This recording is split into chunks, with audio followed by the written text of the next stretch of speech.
psicotómata.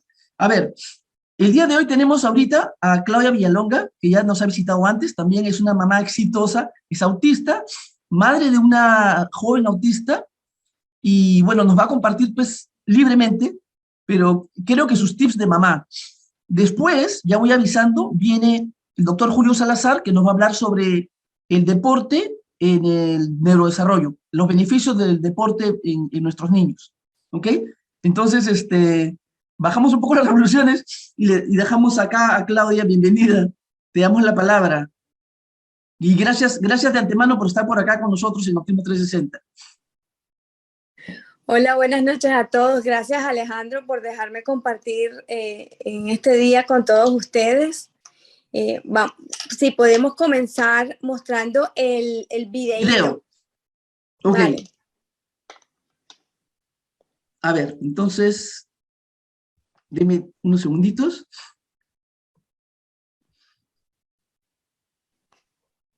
Ya, ahora sí.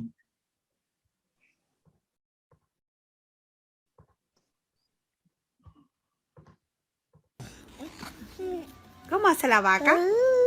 La vaca hace mu. Mu. Mamá.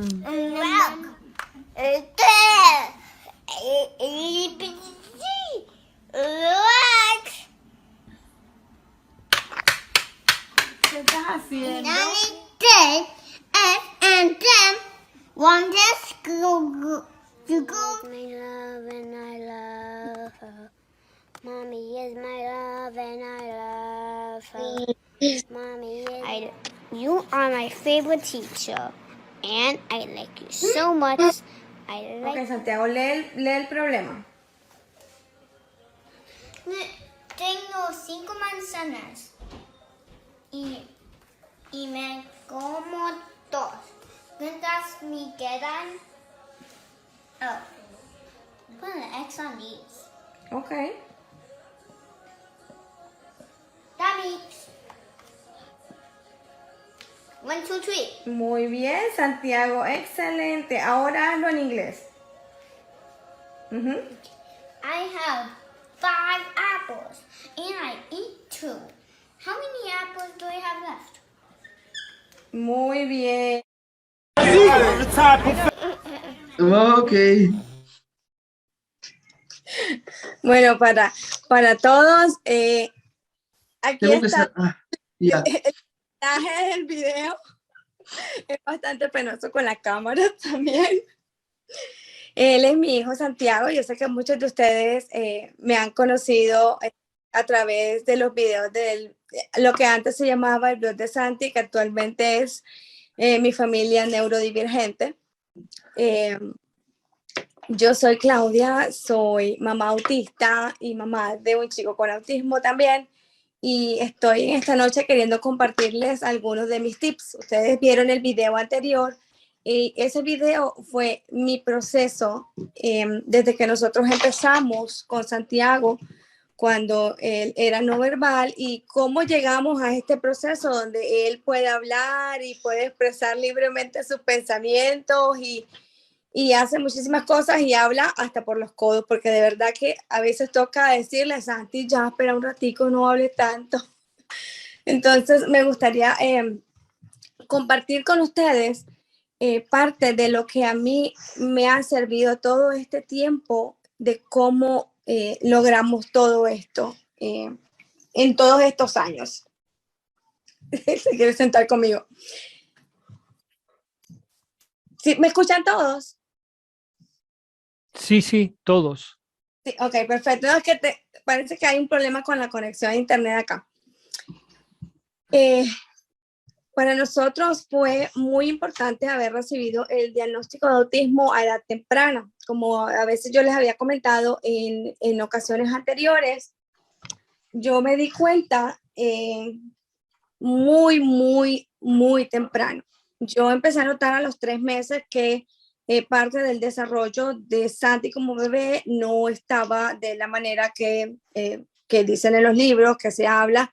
El desarrollo no era el adecuado. empecé con mis dudas a consultar a los pediatras y preguntar por qué no hace esto, por qué no hace esto, por qué no hace esto.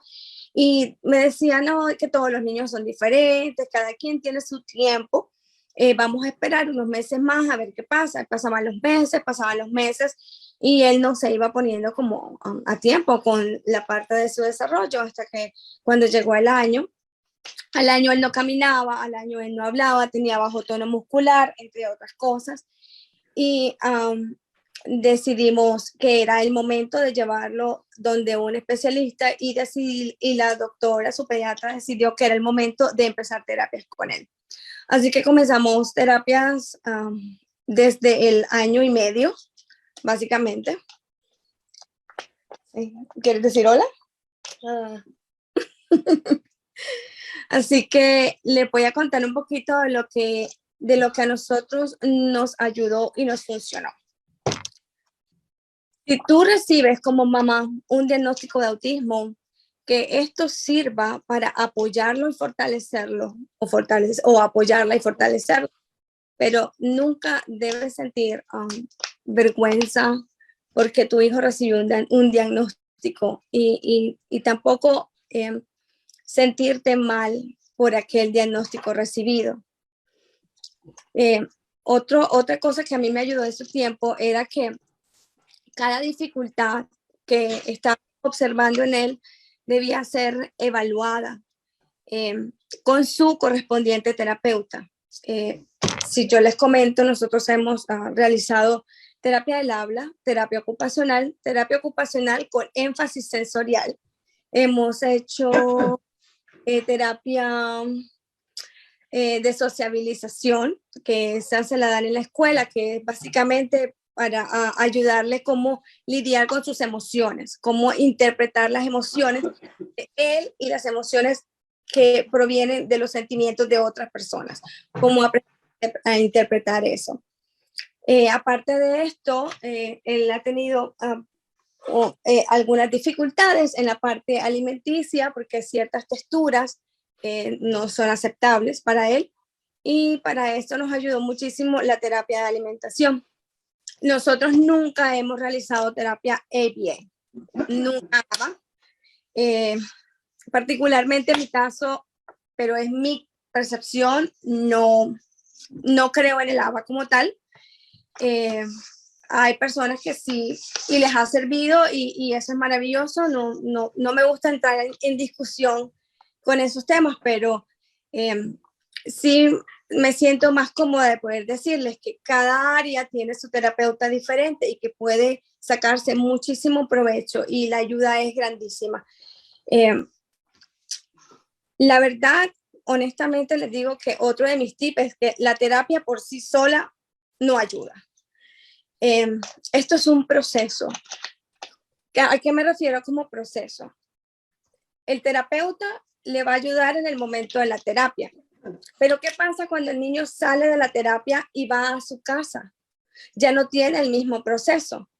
Quizás en su casa no hablan de la misma manera, quizás en su casa no juegan de la misma manera. Entonces todo lo que él aprende durante la terapia se va, porque hay que estar continuamente en aprendizaje.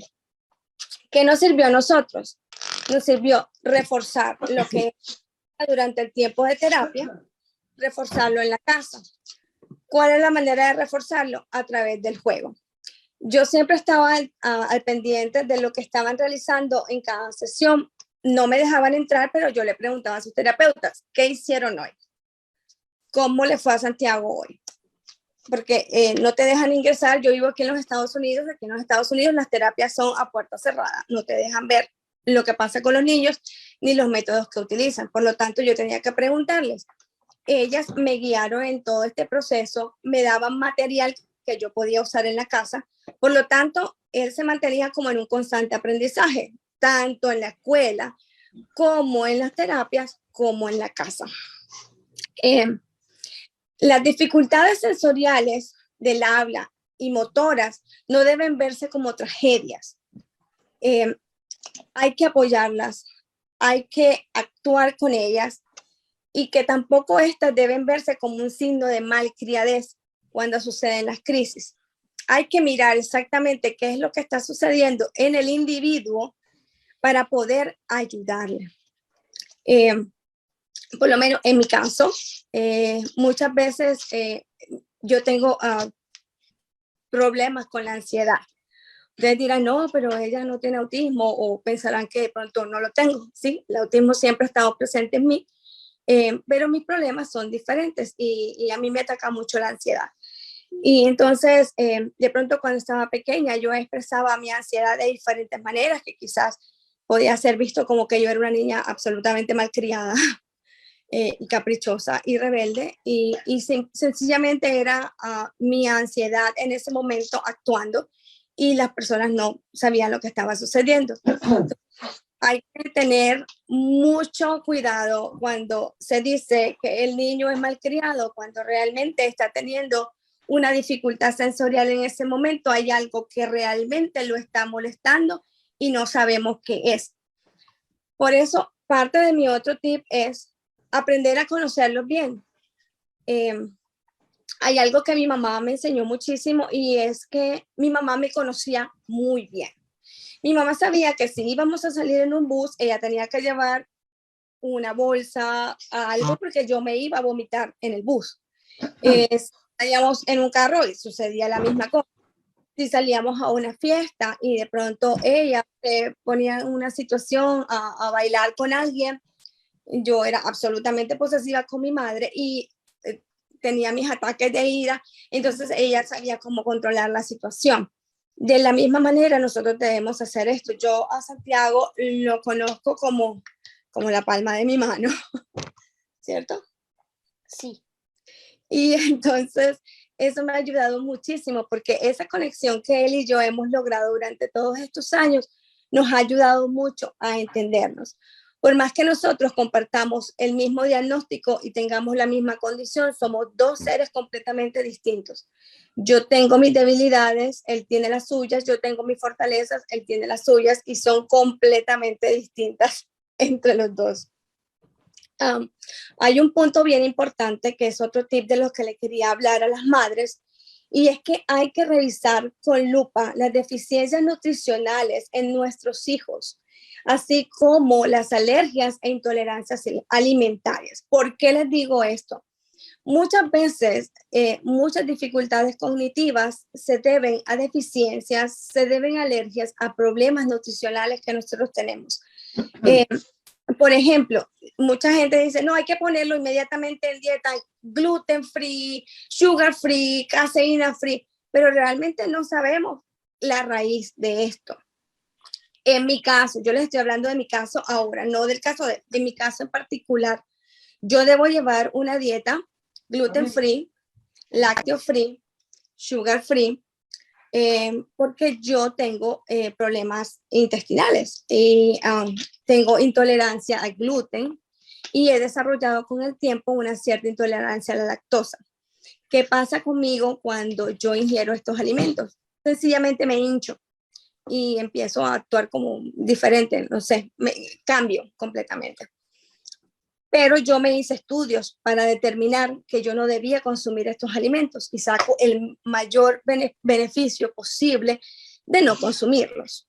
Que de vez en cuando los consumo porque a mí me encanta un pan, bueno, ya eso es otra cosa. En el caso de Santiago es completamente distinto. Yo le hice todos los estudios, él no salió alérgico ni intolerante a ninguno de estos alimentos, por lo tanto, su especialista no recomienda una dieta para él porque él no tiene ninguna de estas deficiencias, no sufre estreñimiento, o sea, todo con él en su sistema, en su organismo está perfecto, pero en el mío no funciona igual. Otra cosa, hay que revisar los metales pesados. Esto es bien importante porque cuando hay metales pesados, yo no soy médico, soy biólogo, pero sí he hablado con muchísimos médicos cuando me explican que el problema de cuando hay metales pesados en el organismo también crea deficiencias cognitivas en los chicos. So, hay que revisar todo esto. Pero esto debe hacerse de la mano de un profesional de la salud, no que cualquier persona venga y le diga, no, es que él está con metales pesados. No. hay que hacerlo con un profesional de la salud que le van a indicar correctamente qué es lo que hay que hacer en estos casos donde se encuentren metales pesados. Otro punto que también les quería decir es que siempre hay que motivar y nunca disminuir a la persona. Yo he tenido contacto con mamás que se sienten muy frustradas cuando el niño no puede hacer alguna cosa o no quiere. Y yo entiendo la frustración porque yo también soy madre. Y es bastante difícil cuando uno quiere como que sus hijos hagan algo y ellos no pueden. No a la frustración. Hay que tratar de evitar, por lo mejor dicho, por lo más sagrado, no frustrarse. Hay que desarrollar una paciencia muy grande y unas ganas de salir adelante, de que, mejor dicho, de querer comerse el mundo con ellos.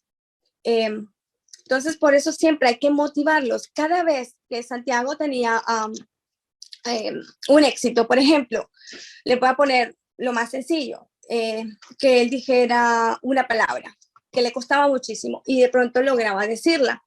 ¿Qué hacíamos nosotros en casa? ¡Bravo, bravo, Santi, muy bien! ¿Cierto, mi amor? Sí.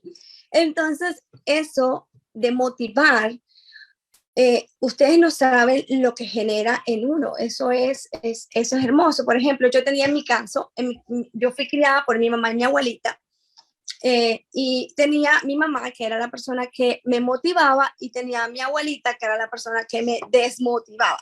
Entonces, cuando yo no podía hacer algo, mi mamá siempre me decía, Clau, pero tú puedes hacerlo, mi amor, tú puedes lograrlo. Y tenía a mi abuela por otro lado diciéndome, ay, pero qué muchacha más bruta.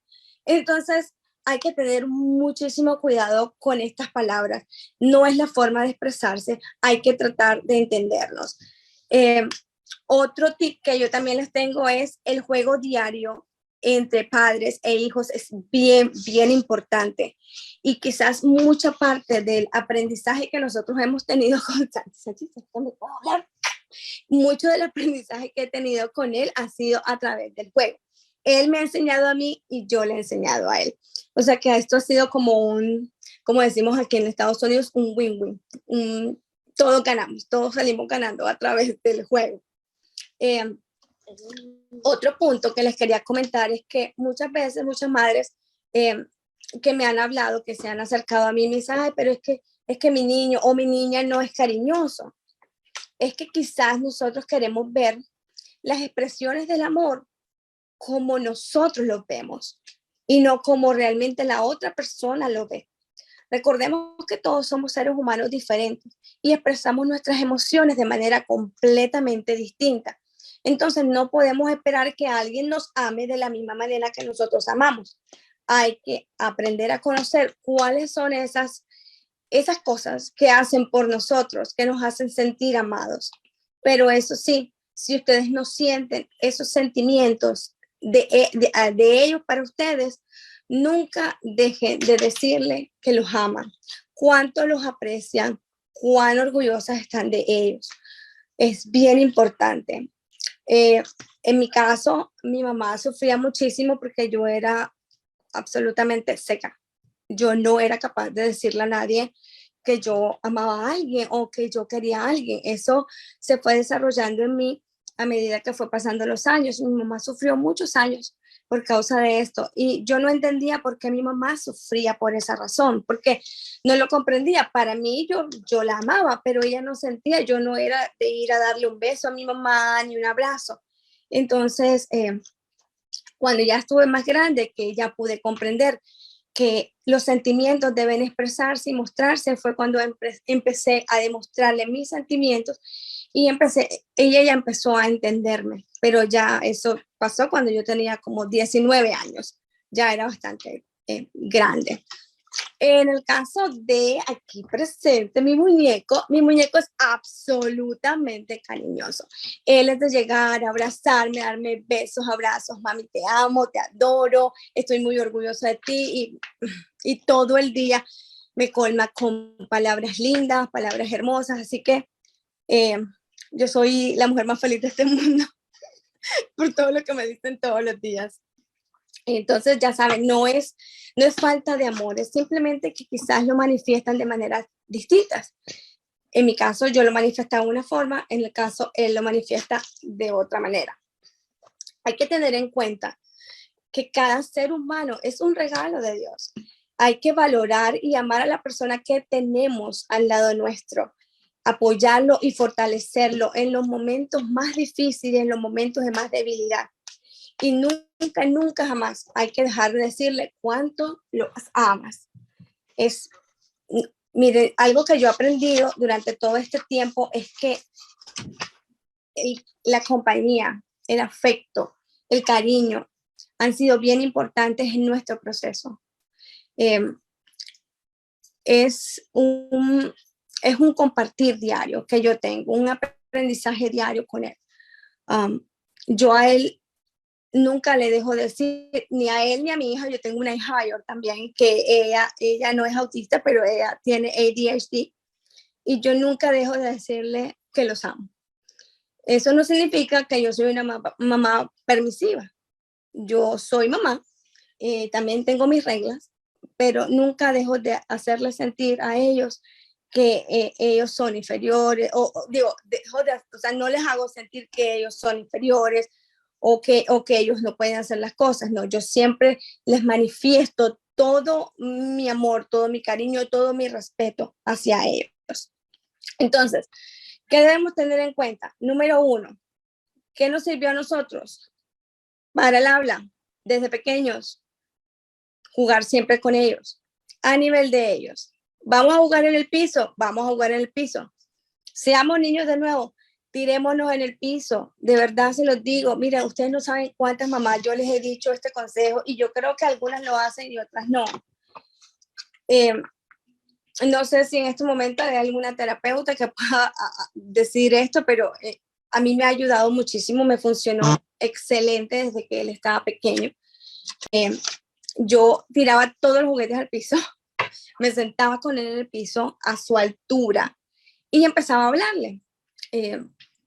Cuando Santi tenía como 3 años, él muchas veces se quedaba como en otra parte, no estaba conmigo. O sea, yo podía estar ahí sentada junto con él, pero él no estaba presente. Ustedes lo verán a él aquí muy presente ahora, pero en ese entonces yo era Santi, Santi, Santi, sin respuesta alguna. Y este consejo de sentarme con él a jugar en el piso fue un consejo que me dio una terapeuta, que me dijo, cuando vayas a jugar con él, por favor, háblale a su altura y juegue en el piso con él siempre. Así que yo durante muchos años he jugado, siempre que me siento con él a jugar, es en el piso. Es la manera perfecta de hacerlo. Otra cosa que me sirvió mucho en el proceso del habla es que nosotros teníamos un juego cuando él estaba más pequeñito que se llamaba la palabra de la semana. La palabra de la semana era simplemente agarrar una palabra X, vamos a suponer leche, y decir todo el tiempo, Santi, leche, Leche, leche, leche, leche, leche. hasta que él aprendiera la palabra.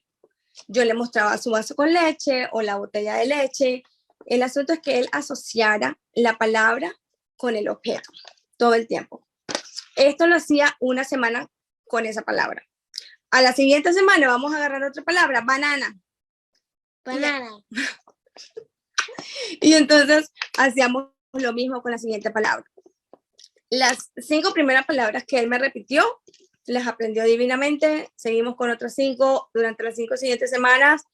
Y eso fue maravilloso porque aprendió muchísimo vocabulario en muy corto tiempo y nos ayudó bárbaro. Otra cosa que hacíamos nosotros, no le dábamos las cosas sin que él se esforzara por ellas. Por ejemplo, quería agua. Le decíamos, ok, Santi, ¿qué quieres, papi? Agua. Agua. Agua. Agua. Pero en ese entonces no hablaba tan bien como habla ahora. En ese entonces le costaba muchísimo. Entonces, por lo menos que él dijera agua o hiciera el intento, yo llegaba, le daba su agua y le decía, muy bien, papito, excelente, hiciste muy buen trabajo. Eso también fue parte de lo que nos ayudó. Otra cosa que me sirvió a mí, no a todo el mundo, esto también me lo explicó una terapeuta de habla, es que como él no me prestaba atención cuando yo le estaba hablando, me decía, tienes que llamar su atención y llevarte esos 2 dedos a la barbilla y decirle las cosas señalándote tu boca. Si por lo menos vamos a decir una palabra, vamos a poner una palabra, tren, tren, tren. Y todo el tiempo yo hacía esto con una palabra nueva cuando se lo estaba enseñando, señalarme a mi boca. Lo hacía de manera casi teatral. ¿A qué me refiero con manera casi teatral? Gesticulaba al máximo, como para que él pudiera ver el movimiento perfecto de mi boca cuando yo decía la palabra. Si yo iba a decir banana, era banana. Leche, leche, pero que se viera el movimiento completo. Eso lo hacíamos todo el tiempo en la casa, en las horas que él no estaba en su terapia. Otra cosa que hacía yo muchísimo con él era leer a diario. Cualquier cosa. Leíamos todos los días. Eso desarrolló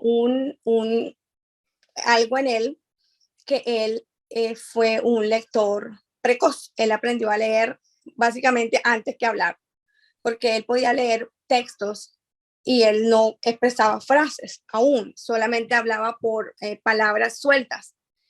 Y eso fue como, wow, fue espectacular para nosotros. Otro punto que también me lo aclararon mis terapeutas, las terapeutas de él, a mí, fue que nosotros deberíamos hablarles claro.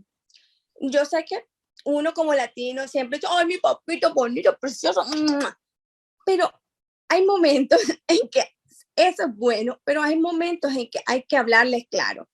Para señalar algo, para decir, Santi, por favor, trae las medias, uno tiene que hablarles claro y siempre que ellos presten atención. Me sirvió mucho para la parte de los comandos, esto. Otro punto bien importante, nunca dejes que nadie, absolutamente nadie, les haga sentir mal a ellos porque ellos no hablen. No, eso es un no bien grande. Ni tú misma como madre puedes hacerles sentir mal, porque créeme que ellos están haciendo un gran esfuerzo y ese esfuerzo debe ser recompensado con mucho amor, con mucho aprecio y con mucho respeto.